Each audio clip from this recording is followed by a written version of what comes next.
just try and use that to figure out these compressor, expander, de-esser, depopper settings, and hopefully once that's sorted, it'll stay consistent across.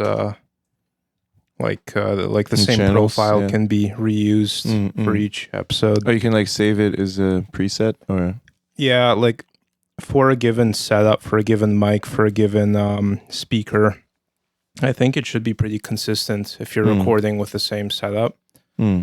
So yeah, I mean, it should just be just a thing I need to figure out how to do once, right. And then subsequent episodes will be faster to get the audio sorted.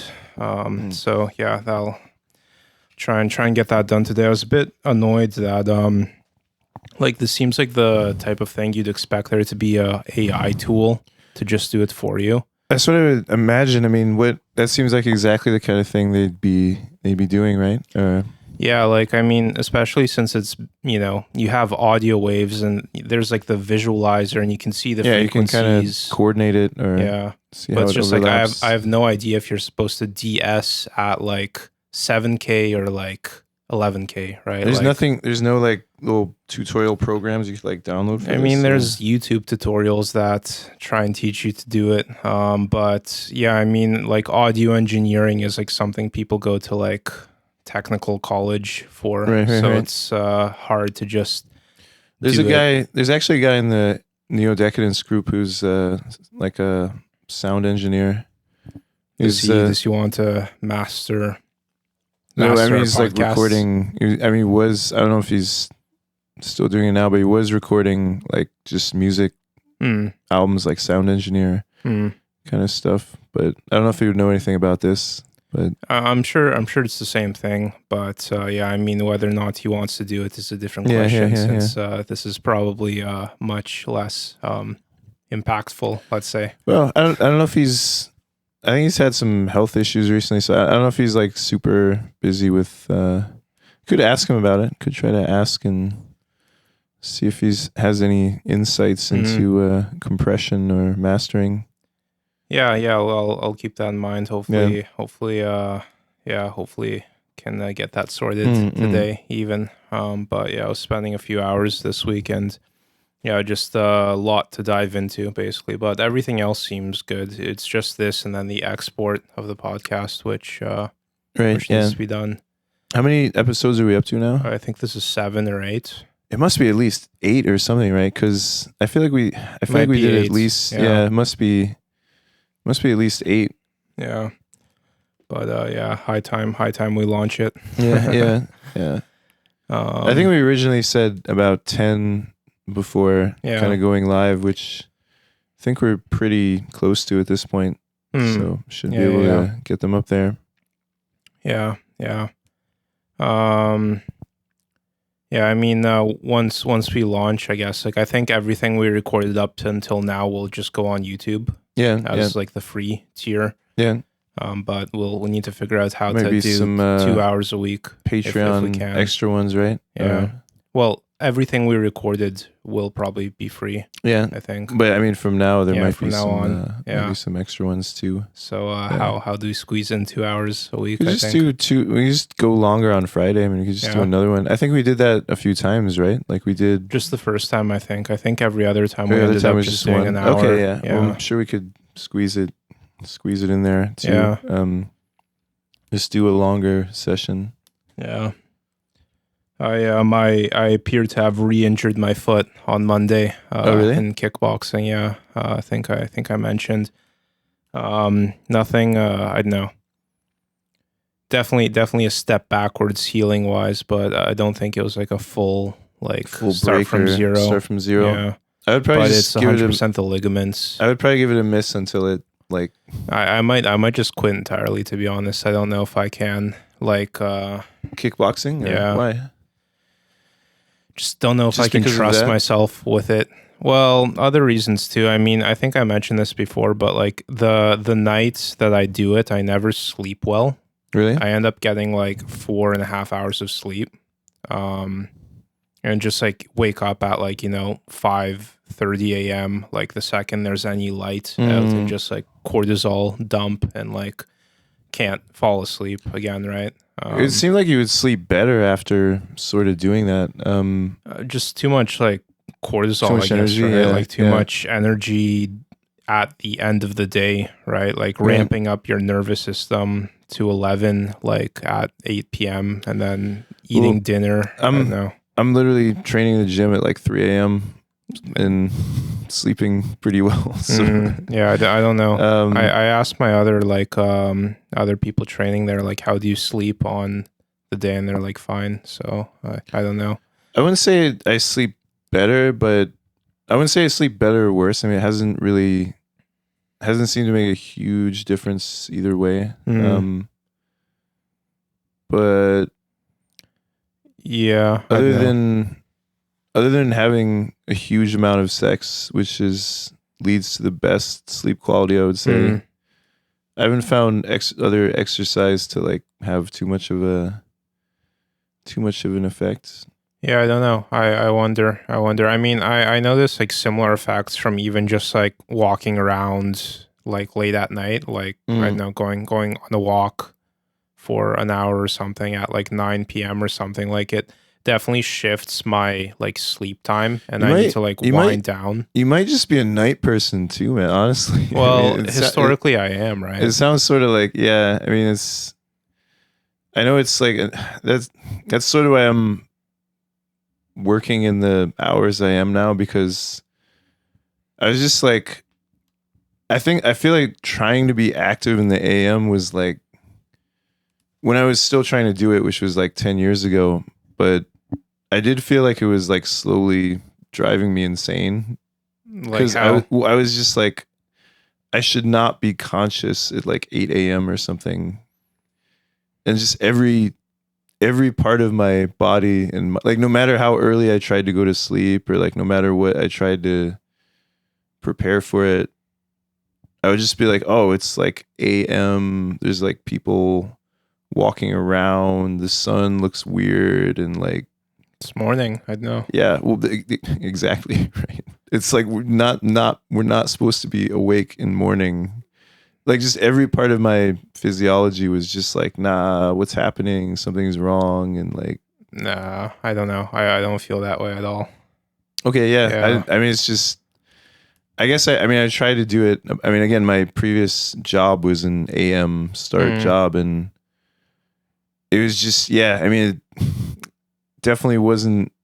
I just feel like I never got used to it, and never. It would always be like a daily struggle to like just go to sleep earlier, or try to shift to that direction, and just wasn't. It just never really happened. And finally, I was just like, yeah, I probably shouldn't try to force this much, because it's just not really working out.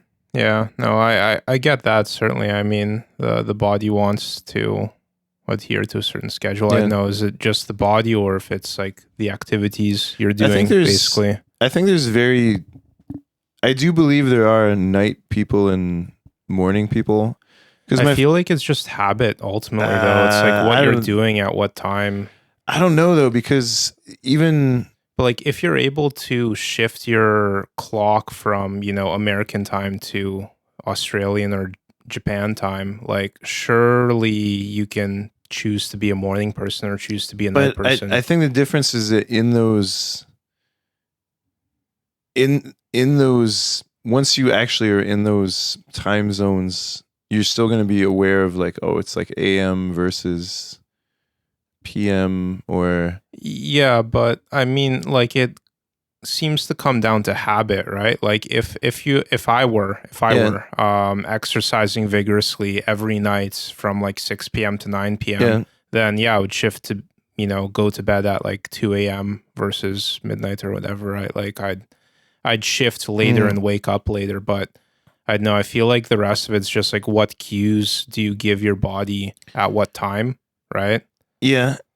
I guess so. I mean, I'm sure you could change it, but again, as I said, I mean, I was waking up at, 6:30, 7 a.m. for like, a few years. When were you going to bed? Like as early as I could try to force myself to, which was, I don't know, 10, 11 or something. oh, really?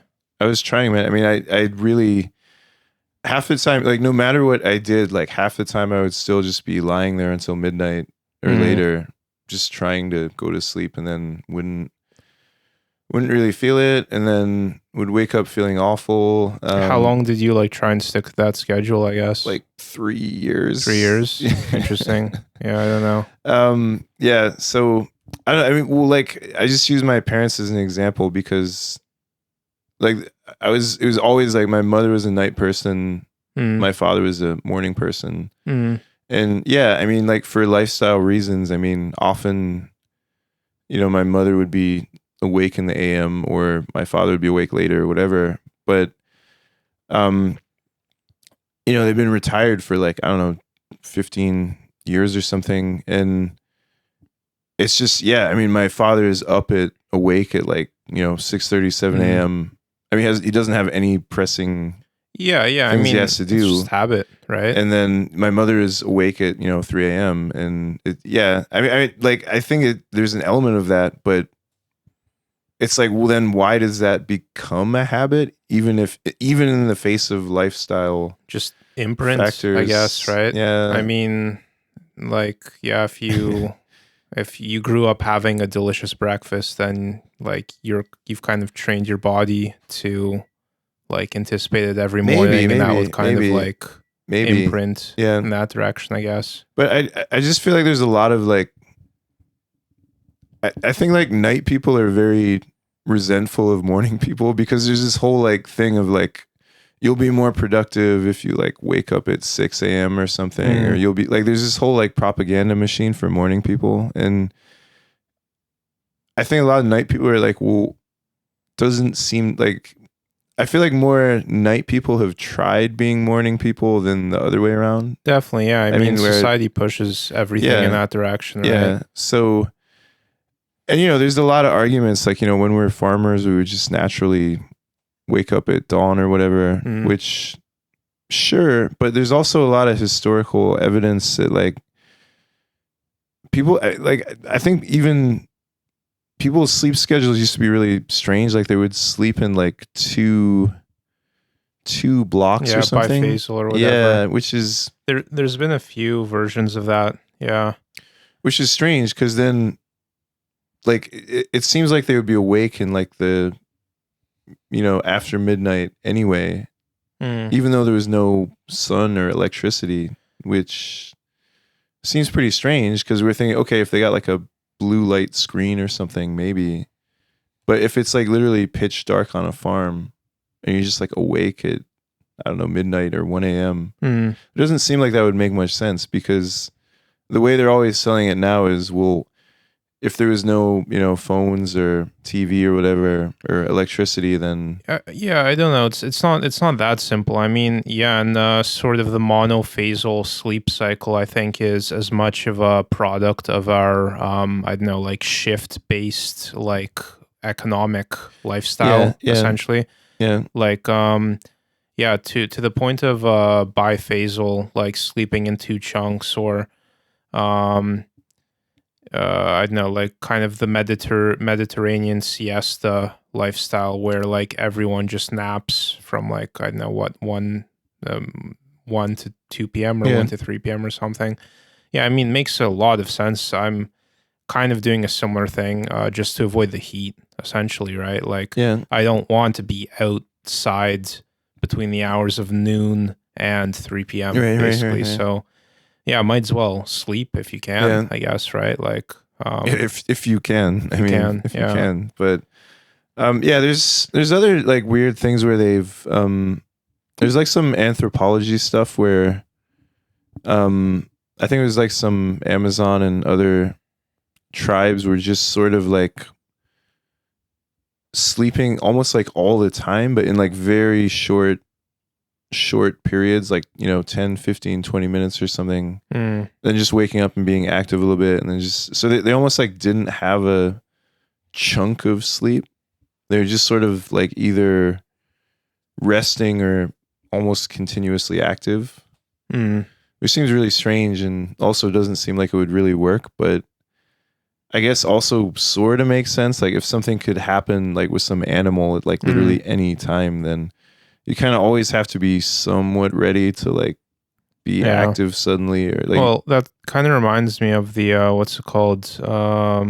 Well, yeah, I'm not sure what that specific sleep type is called, but we've been talking essentially about like polyphasic sleep cycles, right? Yeah. And like the most extreme version of that is what is it, like every 3 hours you sleep for 20 minutes? Well, Did you hear about this one? well, that sounds similar to what I think these tribes were kind of doing. Or yeah, I mean, just taking even maybe more extreme than that, like just taking just like continuous napping and then snapping back to alertness, which sounds pretty horrible. I mean, it doesn't sound very well. You get a lot of refreshing, like productive hours, basically, right? Yeah, like, but it doesn't seem like you would get like because when you're like REM and other deep phase. Well, so like I was reading a bit about this because I've been interested in trying it, and I've like tried to switch over to it a few times. So having different periods of 2 periods of sleep. Well, not even 2. I was trying to do the full like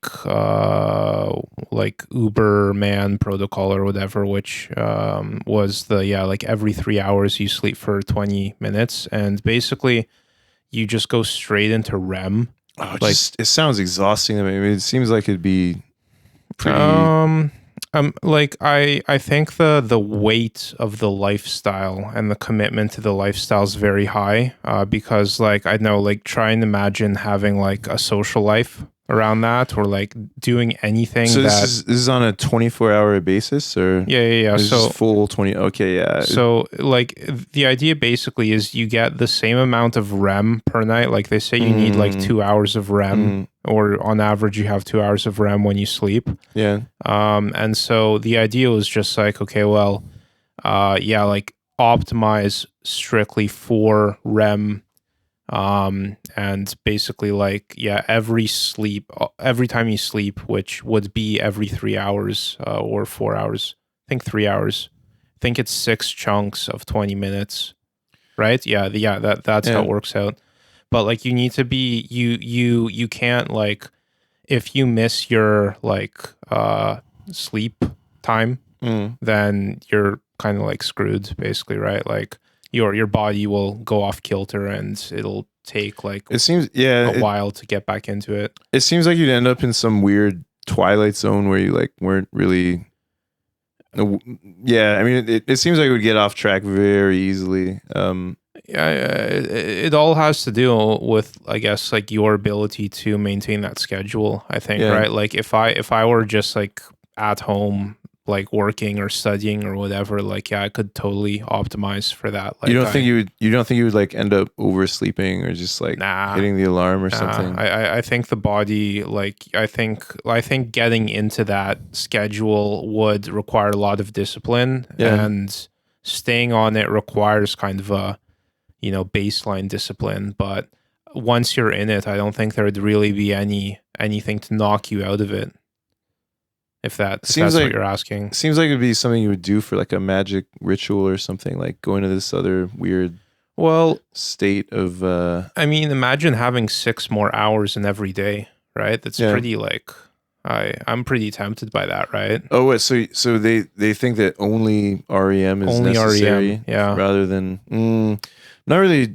I'm not sure if that's true either. I'm not sure that's true either, man, because I definitely feel like there's different very different phases, and like isn't it like if you continuously sleep then the periods get bigger or something? Where I seem to remember like if you like you basically if you have like 2 hours sleep, like the whole cycle of kind of plays out, and then if you get like 4 hours versus 6 hours or 8, like the period, the individual like everything expands or whatever. Started expanding. I'd believe that, and that's why like if you sleep for like 14 hours or something, like you're probably gonna wake up from some crazy dreams, right? They got like pretty deep, right? Yeah, because I mean, so the thing on like the full polyphasic sleep cycle, like what I remember reading about it, there's a site that compiled a lot of useful information about it, but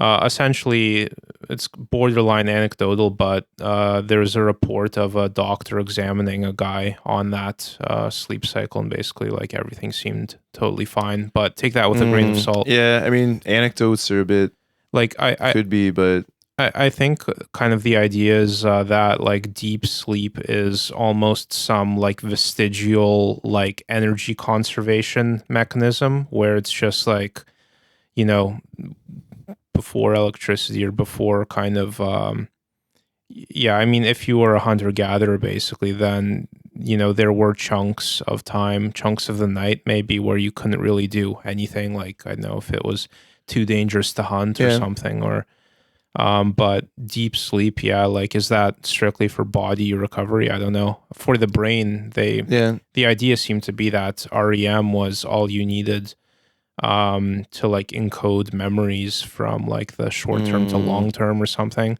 But yeah, I kind of agree with your I think what you're saying where it's like we don't really fully understand what the sleep cycles are even for. So like how can you be so bold as to say yeah. like, oh, we don't need, deep sleep or whatever. Like all we need is REM to be healthy.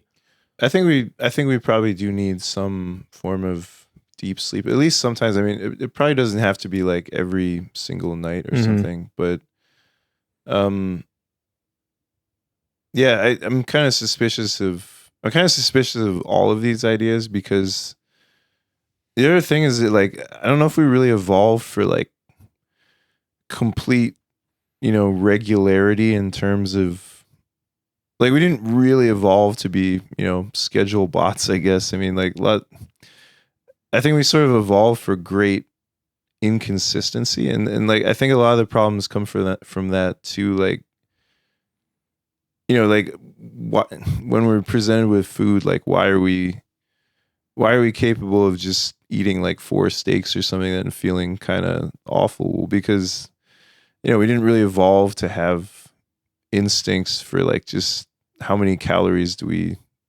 it wasn't assumed that we would have consistent access to calories. And like I feel like sleep is probably the same because it's probably like presumably we evolved for periods where it would be migrating or hunting or moving for like very extended periods, and then maybe you would have like 2 days where you were in a cave or something and you could just kind of crash sleep or Yeah, I mean, I'm sure you need both. I know, like, I feel like the utility of a schedule or something is pretty important too. I mean, when yeah, I'm all over the place, like, yeah, yeah, I certainly feel it. Like, yeah, I wouldn't say I'm at my healthiest when yeah. I mean, it's like that. I think some regularity is good, but Too much I is feel certainly like too dangerous. much Yeah, I feel like I get pretty insane if I'm following the exact same schedule every yeah. day. Like I do start to get kind of insane and Yeah, yeah. I um mean, and like I think Alzheimer's or brain health is kind of like that as well, right? When you're just on full autopilot for like 20 years straight and yeah, just yeah, like, yeah. doing your routine over and over, then yeah, the brain kind of Atrophies yeah, or basically, doesn't right? really yeah. Need to do some Sudokus or whatever Yeah, to yeah. introduce some novelty to it. That's why like retirement always I always just feel insane thinking about retired people who are like I don't know what to do or like I'm going to watch TV or like I'm Mm, like there's no shortage of things you could easily. Is it like did you just spend 40 years like turning yourself into a robot that like basically, right? can't think of things to do Yeah. or something? I mean it seems very like it's a very strange seeming problem to have. It's like you have limited lifespan and left, but relatively free time. Like you would think you would want to do like a billion things Hmm. instead of like a crossword puzzle or Well, something. yeah, I mean, you just get tired basically, right? Yeah, yeah. I mean, But there's an like element of physical exhaustion involved, but physical and I'd know just yeah, age, right? I mean, like yeah, I mean much like the early morning propaganda and mm, like 8 hours of sleep or whatever. being just a byproduct of our economic system, right? Like, so is retirement, right? Like, what? Yeah. I know it's a pretty silly concept to begin with, right? Like, Yeah, I mean, I think earlier societies, I mean, elders were pretty active until they died, basically. So I don't know how much. well, and you should be, right? I mean, how many Amazonian tribes people have Alzheimer's? Like, probably not that many, right? Probably not. Yeah. Yeah. Yeah. I mean, I don't know. It's a pretty stupid concept, I think, overall.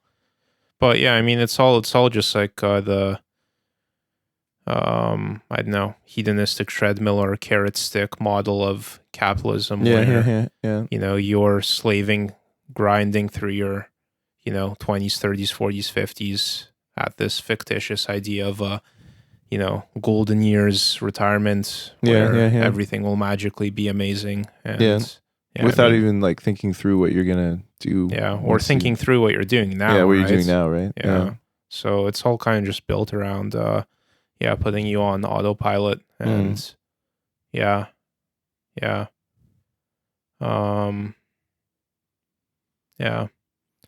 something I think Sanath said this was like Japanese society seems to be geared towards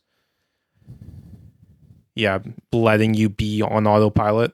Like, everything is optimized to keep you on autopilot. And I kind of noted this when I came back from Europe, how people are like way more on their phones here.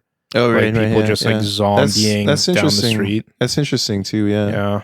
I mean, I would assume that Europeans would be pretty on theirs too, but I don't know, man. I didn't see people like dragging their feet, like just not paying any attention to their surroundings, right? Their bubble of awareness is like 2 inches in front of their like foot. Like, I'm watching this guy making a head-on collision with me, like all the way down the street, and he doesn't like. I need to get out of his way, right? He has zero awareness that I'm even there until. But this. I feel like even when I first came here, this was pretty bad here. I mean, even in the clamshell phone era, they're just on their phones anyway. Well, I mean, I just mean they're like very tunnel visiony. Like, people would. But what were they tunnel visioned on? I guess. I think they're just in their own heads and not. But where were they looking? Not just straight ahead or like down at the ground or anywhere, and they would just continue onto a full-on collision without like getting out of the way or like perceiving. Interesting. I remember when I was in Hiroshima, there was one. I was with one of my friends at the time. This it's an interesting dude. This like former prison guard from Newcastle, who's like a huge bodybuilder, and he had a very aggressive way of walking, and he would certainly like take up. I mean, anywhere he would certainly try to take up like maximal space. And I remember he was just walking down, one of these big Hondori streets, and he would like, just due to not getting out of the way or anything, he would end up bumping into like 5 or 6 people just crossing the street, because people just wouldn't perceive that he was like there. Like, their peripheral awareness was so bad that if they were like just not if they weren't able to kind of get out of the way, because I mean, he certainly wasn't deviating his course. But if I think about that now, I'm like, well, that sort of is what it's like. Like, if you're not paying attention and like trying to zip around people here, like you are gonna, you're gonna cars. It's gonna turn into bumper cars, because they're not good at like peripherally noticing people, or like they get in this very like tunnel vision vector where they just I mean, now it's with the phones it's even worse now, but it was pretty bad even before them. I mean, I remember they were very not good at situational awareness, I guess. Yeah, I mean, it's interesting because at the same time, like, during rush hour in the train station, there is absolutely like walking culture, or I don't know, a set of rules for walking. Right. where I don't know, like I would describe it as a zipper. Like Yeah. everything is zippering all the time. Yeah, yeah, yeah. And people are actually aware of, like, people do like micro adjustments in their gate Yeah. so that you can squeeze between like a line. How do I explain it? I mean, yeah, like zipper through I perpendicular. definitely think it's a morning Right. thing though, because by the time it's like, 8 p.m. or something, it's just everyone's going willy nilly and Yeah, it's like people one or the are, other. yeah, I think it's one or the other. Yeah. Like, I think they're able to get it together in the morning, but And in the morning, it's like really together, Yeah, right? Like it's yeah. like probably the most intense, like kind of walking I've experienced, I guess. Kind Yeah. of funny to say it that way.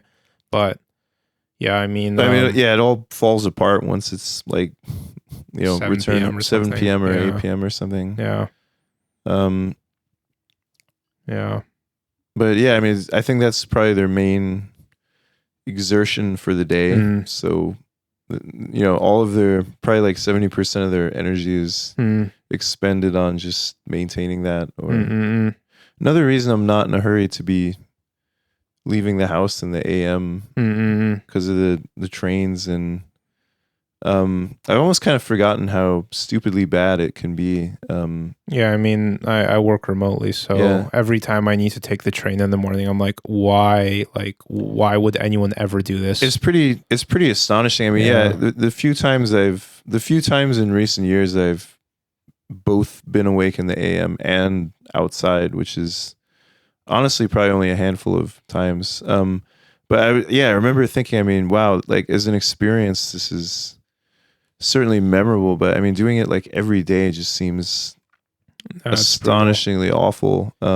Especially like the train lines that I've had to take lately when my company does meet in person. It's just like, yeah, it's sardines in a can or whatever, anchovies or whatever. Like, it's brutal. Yeah, like no room to breathe or maneuver. Yeah, I mean, you're physically crunched into people and can't even like pull your phone out of your pocket. Yeah, you're getting pushed and twisted weird ways. I mean, you can't even really move your limbs sometimes. I mean, much less like manipulate a phone or something. Yeah. I mean, you're barely like capable of remaining, in a single position. Yeah. Much less doing something. Yeah. Yeah. Super annoying. On the subject of sleep, had a dream this morning, which I thought was kind of interesting. I don't even know if I can describe it interestingly, but for whatever reason, I was like at like a conference or something in like Denver or something. Yeah. For some reason, I knew it was Denver. And like I call an Uber to like go to a different venue. And, I watch on the map the guy come over but like he shows up and it's like an electric scooter or something. Like it's like a Middle Eastern like guy. Uber scooter. Yeah, yeah. And like we have to go to the next place. And I can't even remember how we were riding it, but presumably I was like standing on the back of it. But like the map like takes us on a highway. And I'm like, is this thing even like highway legal? And he's like, yeah, no problem. It like goes up to like 90 miles per hour or whatever. I don't know. Nothing particularly interesting until the very end where basically we like pull up to, the highway suddenly ends at like a metropolitan plaza type thing, like skyscrapers, buildings or whatever. And like you enter the building and the inside of the building almost like it was like the walls. So, it was big empty floors essentially. But like on the outside it's just like a, rectangular granite building or whatever, just some like, I don't know. Yeah. Some stone skyscraper looking thing, not skyscraper, but multi-story building. But so essentially I'm like going down through the building.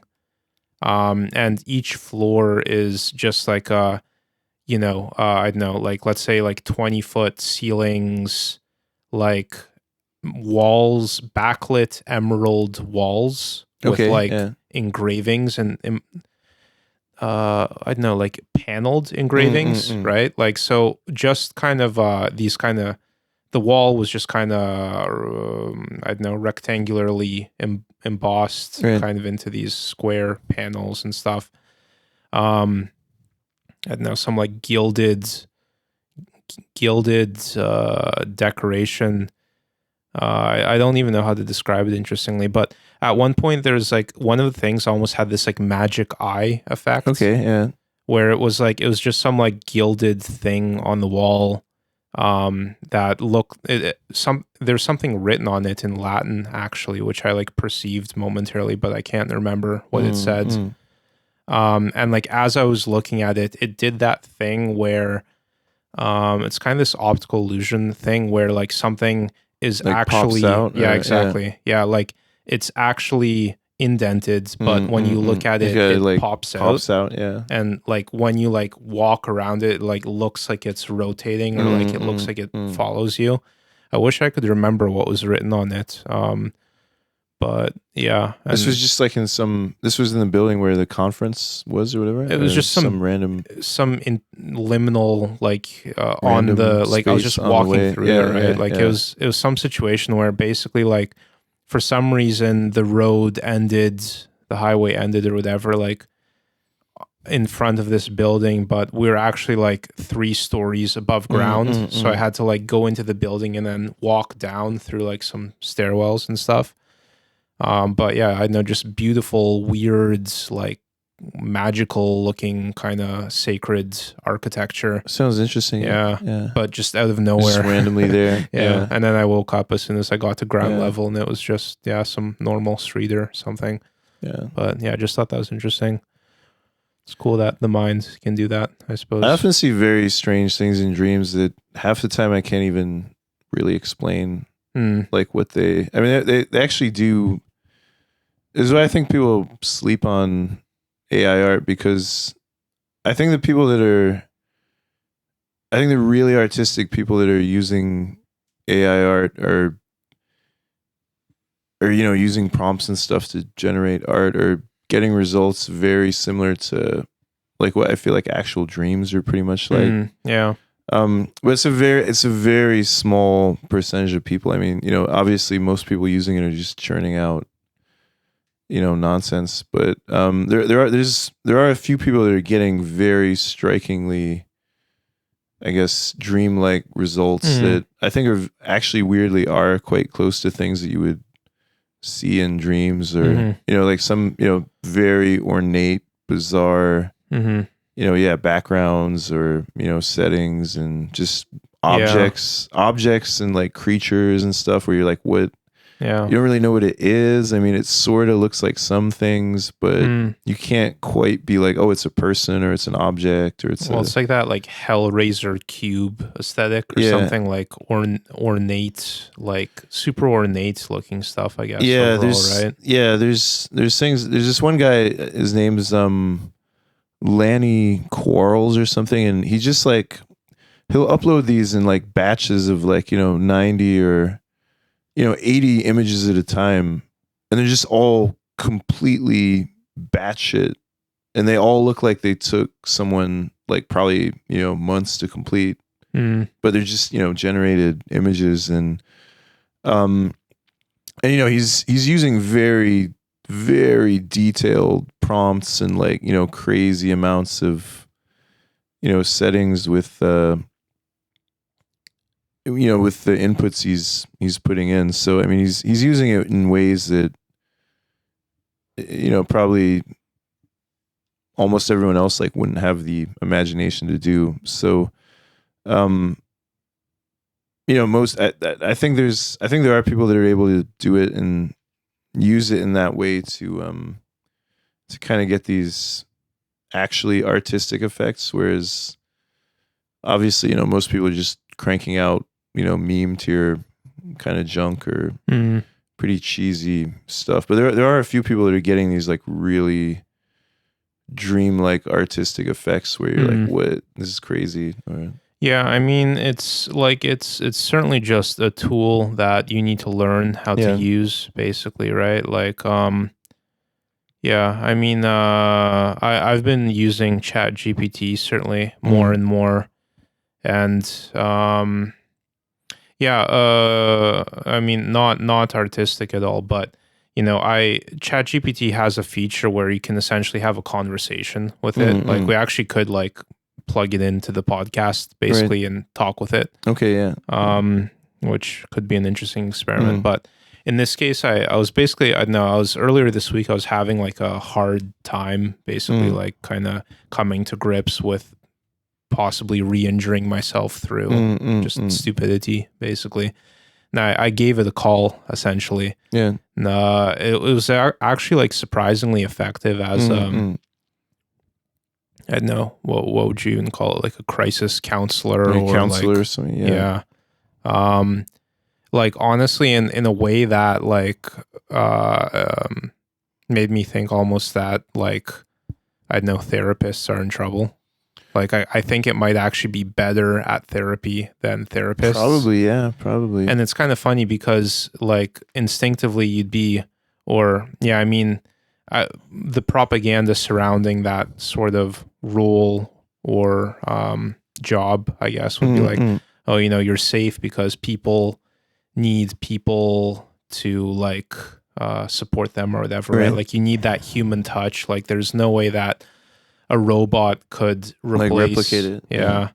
But I know, man, it's pretty, I found it more than adequate. I mean, in some ways I'm almost like, I don't know if I would have been able to get what I got off my chest with a human. Oh, really? Because I know. Just because it was too personal or sort of? Kind of, yeah. I mean, it's not even like it's that personal. It's more, well, yeah, I mean, it is personal, but it speaks more to my like reservation or like fear of judgment from a human or fear of burdening a human. Okay, yeah. Where but with a large language model, I would I don't feel that way, and I'm more than happy to like get whatever I want off my chest, basically. Right. I mean, yeah, in the back of my head, it's like, okay, is this all going into a CIA database that will later be used to like MK Ultra me or something or whatever, right? So that's kind of one aspect of one drawback, perhaps, but yeah, I don't know. The convenience of it certainly can't be beat. Like I wasn't gonna like go to a therapist's office or something, right? Yeah, I mean, I think the mechanics of actually doing that, like finding a therapist and just, I feel like the barrier to entry for a lot of people is just makes it almost not worth it. Yeah, or actually not actually just not worth it because from what I did a little bit of research into it, and it does seem very much like you're having to, first of all, find someone, and then when are they going to be available? Is it going to be affordable? Have to get there. Have to get back. Yeah. And a lot of the time, just from people I know too, like it just seems like a lot of the time it's not even, the hassle is just not even really worth it. Like you're putting in a huge amount of time for something where you could maybe just, I don't know, do what you did, or you know, do any other number of things which would maybe have the same same long-term effect. Yeah, like what was cool, well, yeah, and so there are the in recent years the online counseling companies or whatever.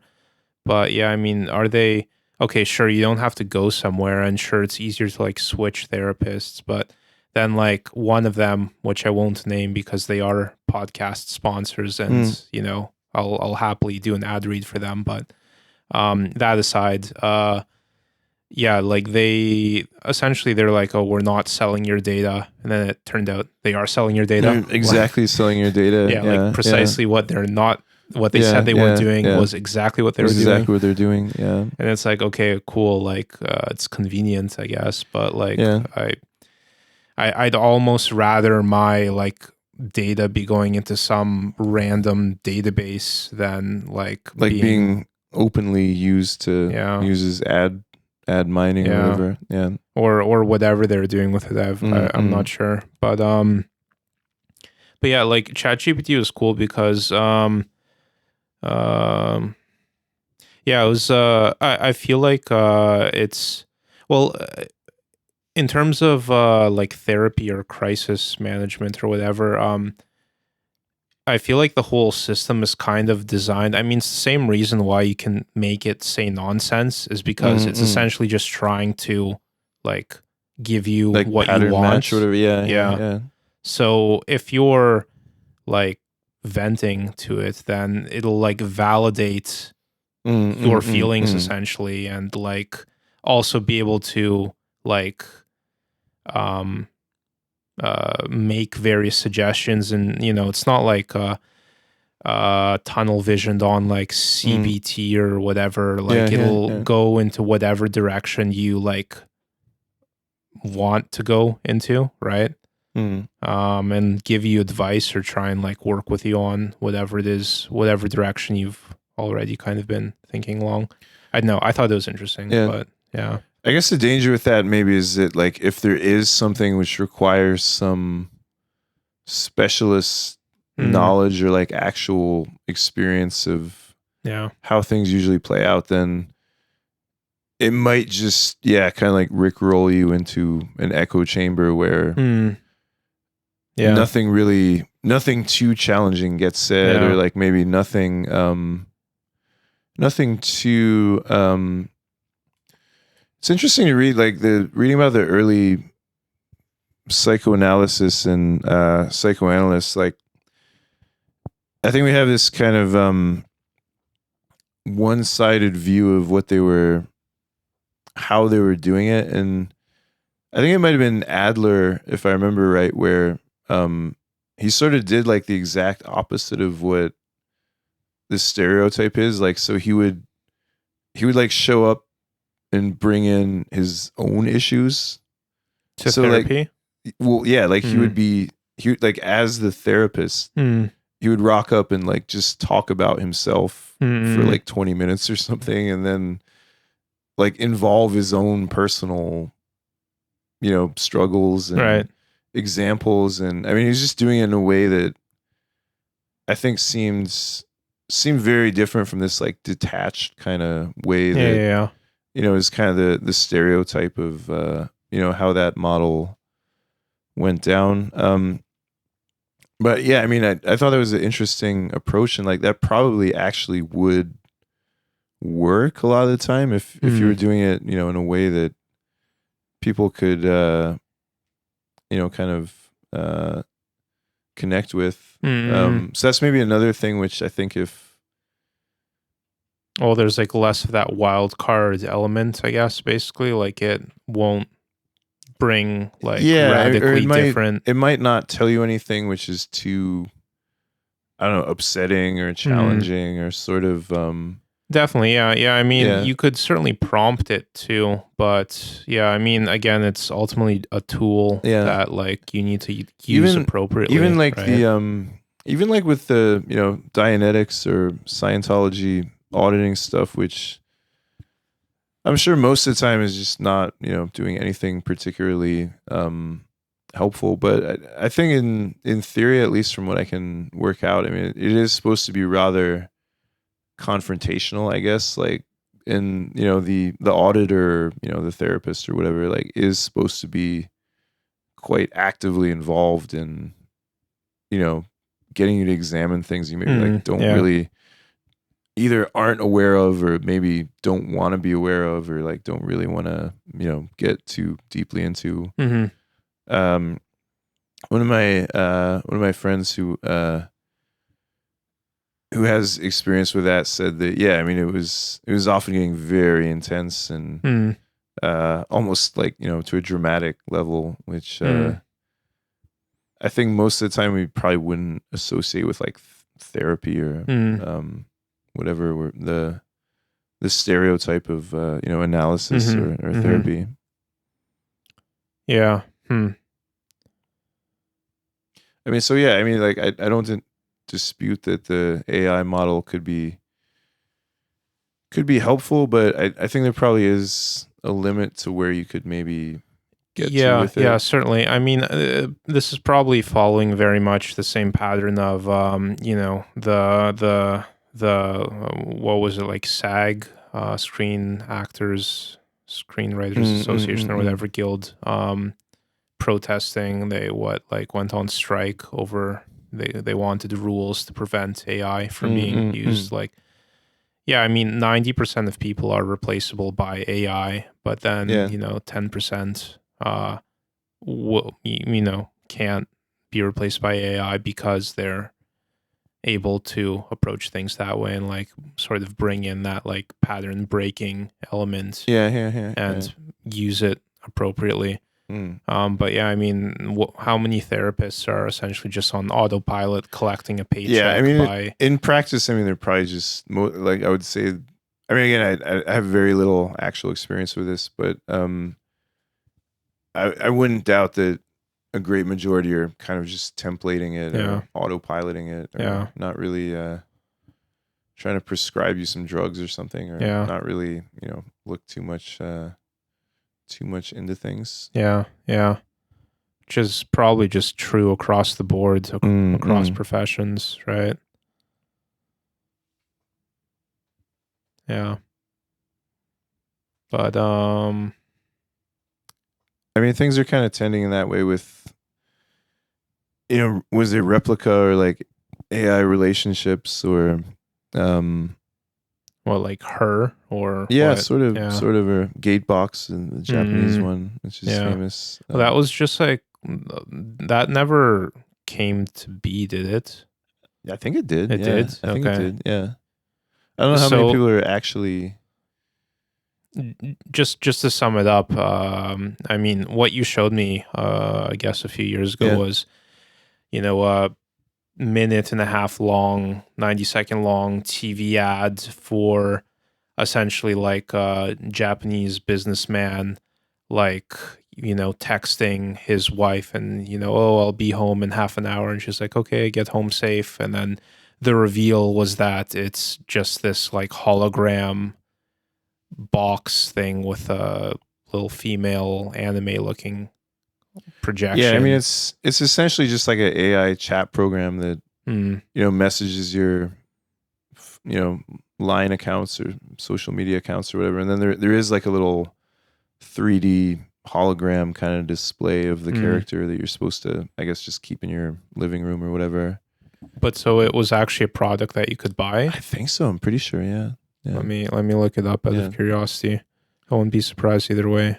Might have to call things here for time, so we might need to. I need to wrap up now. Okay, maybe we need to wrap it up. So we can maybe leave off on a cliffhanger. A little cliffhanger there. Ending here about the mystery of Gatebox, which is a very amusing mystery. I mean, I don't actually know if it's a viable product at the moment, but certainly, it certainly feels like something that probably exists or probably or will exist. Yeah, it has that kind of like science fictional, iconic kind of.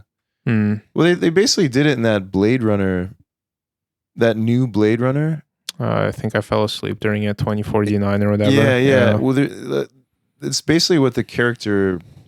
I mean, he just has like a more 3D. Oh version I of remember that, basically. now. I mean, that's pretty much what is displayed in that movie. So it's another reason where it's pretty funny. But I think we'll leave off on the cliffhanger there. Yeah. Thanks for listening, everyone. Thanks for listening. Catch you next week. Peace.